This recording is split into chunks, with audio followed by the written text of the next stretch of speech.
Welcome sa aking panibagong video. Ito talagang nakakamiss sa probinsya.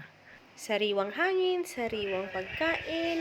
Ito bago nga pala namin umpisahan yung aking lulutuin. So, kailangan ready lahat. At bago nga itong aming gagawin, gumawa muna kami ng chicharon bulaklak.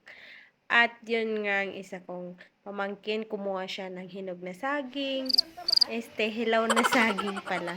Kailangan yung saging, hindi siya masyadong malaman. So, kung sa Bicol, tinatawag siyang putot na saging. So, ayan, umpisahan na natin guys ang pagluluto. Inuna ko na ang gisahin ng mga sangka, pero makikita nyo ang aming lutuan. Grabe, ganyan talaga yung lutuan namin sa probinsya. So, ayan, mag-model-model muna tayo sa harap ng apoy. Ayan, dami-dami talaga yung apoy.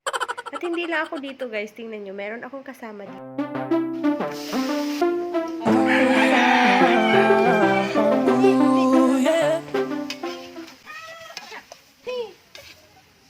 Asin paminta po, ma.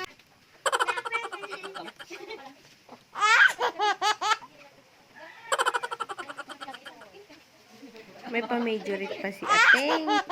Grabe, for sure, yung niluto namin ay sobrang sarap dahil masaya yung mga nagluluto.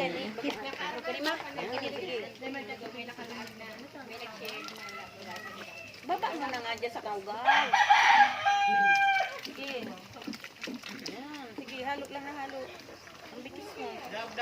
Sige, scroll. Diba? Ganda pa ng lakan ng tubig. Ay, idadagdag ka pa iglis. Dali.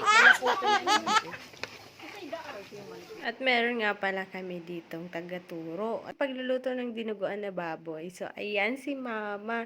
Sobrang galing talaga ni Mama magluto ng dinuguang baboy. Kaya, ayan, nagpaturo kami. Kami na lang magluluto. So, siya na lang yung nagsasabi ng mga ingredients, ganyan. At ang tamang paghalo ng dinuguan na baboy. So, ayan, kung makikita nyo, malapit na siyang maluto. So, pinapalambot na lang yung karne para masarap din siyang kainin. Sobrang lambot-lambot.